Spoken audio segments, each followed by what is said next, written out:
Good morning students.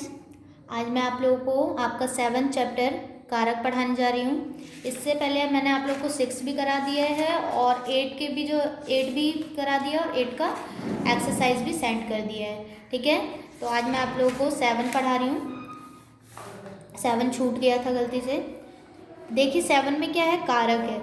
अब कारक किसे कहते हैं, तो यहाँ पे देखिए आप लोगों को अलग अलग पिक्चर दिखाई दे रही है और उसमें अलग अलग नीचे वाक्य लिखे हुए हैं।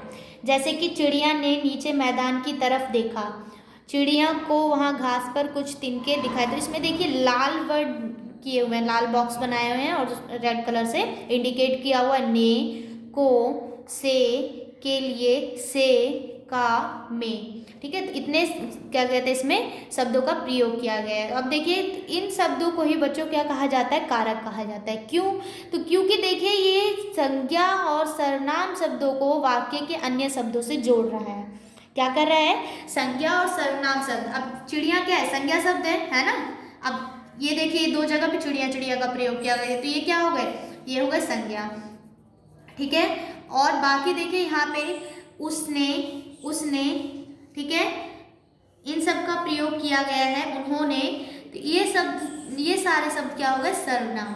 ठीक है, ये सारे शब्द क्या हो गए, सर्वनाम। तो अब देखिए जो संज्ञा और सर्वनाम वाक्य कारक शब्द वे होते हैं जो संज्ञा और सर्वनाम शब्दों को वाक्य के अन्य शब्दों, अब ये वाक्य के अन्य शब्द है ना, वाक्य के दूसरे शब्द है ना, तो वाक्य के अन्य शब्दों से जोड़ते हैं, उन्हें क्या कहते हैं, कारक कहते हैं।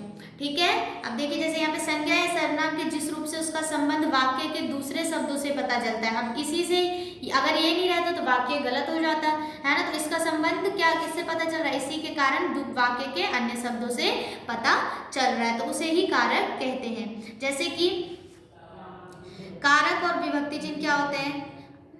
अब मैंने यहाँ पे लिखा राम ने रावण को मारा।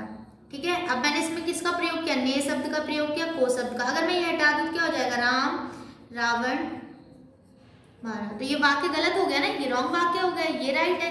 तो ये क्या कर रहा है, ये कारक ही ऐसा काम कर रहा है जो संज्ञा और सर्वनाम शब्दों को वाक्य के अन्य शब्दों से जोड़ रहा है। ठीक है, अब देखिए कारक के विभक्ति चिन्ह कौन कौन से होते हैं। तो कारक के विभक्ति चिन्ह होते हैं जैसे ने, अब ये जो है रेड कलर से लिखे हुए हैं वो कारक के विभक्ति चिन्ह ही है। ठीक है, कारक के विभक्ति चिन्ह जैसे ने, को, से, के, द्वारा, पर आदि है। विभक्ति चिन्हों के बिना वाक्य का अर्थ नहीं समझा जा सकता है। अब देखिए यहाँ पे जैसे वाक्य गलत हो गया, कोई अर्थ निकला इस वाक्य का, नहीं निकला जब तक हमने कारक नहीं लगाया। अगर ये हम विभक्ति चिन्ह नहीं लगाते ने और को, तो हमारा वाक्य जो है गलत हो जाएगा। ठीक है, विभक्ति चिन्हों की मदद से ही वाक्य में आए सभी शब्दों का अर्थ समझ में आता है, इसीलिए वाक्य बनाने के लिए विभक्ति चिन्हों का प्रयोग किया जाता है। प्रत्येक कारक का विभक्ति चिन्ह, जितने भी कारक है सबका अलग अलग विभक्ति चिन्ह है। तो अब आप लोग कारक समझ गए। अब देखिए कारक के विभक्ति चिन्ह। विभक्ति चिन्ह युक्त वाक्य पिताजी ने बच्चों को पढ़ाया। अब इसमें देखो विभक्ति चिन्ह ने है, ठीक है। अब इसमें देखो विभक्ति चिन्ह के बिना कैसे लिखा जाएगा, पिताजी बच्चों पढ़ाया। तो ये निरर्थ है, ये वाक्य क्या हो गया, गलत हो गया ना। जैसे मैंने अभी यहाँ पे राम और रावण का उदाहरण देके समझाया। तो जब तक विभक्ति चिन्ह नहीं लगाएंगे तो हमारा वाक्य क्या होगा, गलत हो जाएगा। विभक्ति चिन्हों के बिना पिताजी बच्चों तथा पढ़ना का शब्द का संबंध ज्ञात नहीं होता है। वाक्य बनाने में विभक्ति चिन्हों का प्रयोग आवश्यक होता है।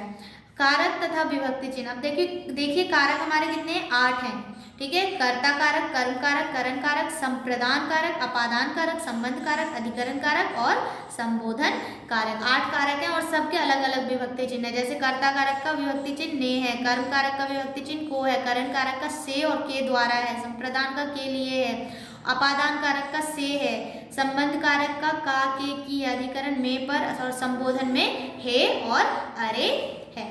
ठीक है, अब देखिए परसर्ग किसे कहा जाता है, संज्ञा या सर्वनाम का आपस में तथा किसी क्रिया के साथ संबंध बताने के लिए जो चिन्ह लगाए जाते हैं उन्हें कारक चिन्ह या परसर्ग कहा जाता है। इन्हीं शब्दों को, इन्हीं चिन्हों को आप कारक चिन्ह भी बोल सकते हैं और परसर्ग भी बोल सकते हैं। ठीक है, तो ये कारक के विभक्ति चिन्ह भी हो जाते हैं और परसर्ग भी हो जाते हैं। इन्हीं के कारण तो संज्ञा और सर्वनाम आपस में क्रिया के से संबंध बताते हैं इन्हीं शब्दों के द्वारा, तो इन्हीं कारक कहते हैं। ये आप लोगों को लर्न करना है, ठीक है, अच्छे से।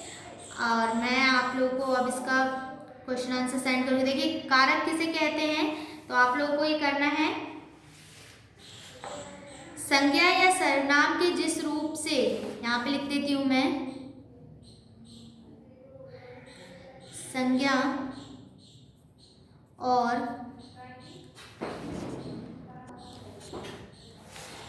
देखिए ये आप लोगों को फर्स्ट क्वेश्चन का आंसर हो गया। संज्ञा और सर्वनाम के जिस रूप से उसका संबंध वाक्य के दूसरे शब्दों से पता चले उसे कारक कहते हैं।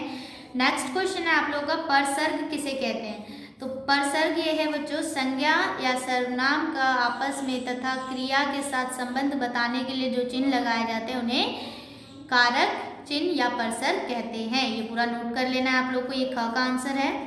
ठीक है, नेक्स्ट आप लोग कारक तथा उसके विभक्ति चिन्हों को लिखिए। तो कारक और उसके विभक्ति चिन्ह ये हैं, ऐसे लिखना है आप लोगों को, कारक तथा विभक्ति चिन्ह, क्वेश्चन नंबर ग डाल के।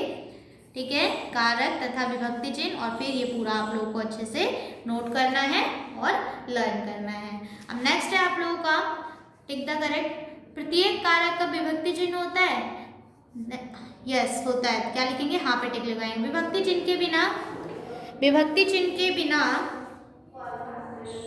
वाक्य नहीं बनता, नहीं। संबंध कारक का विभक्ति चिन्ह है, की है या पर है। तो देखिए संबंध कारक का विभक्ति चिन्ह की है। ठीक है, इससे कारक कहते हैं विभक्ति चिन्ह और कर्म कारक, कर्म कारक को। ठीक है, विभक्ति को कारक नहीं कहते, कर्म कारक कहते हैं।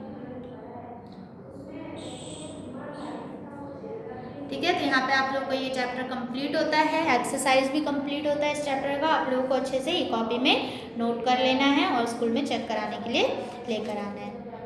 Okay, thank you.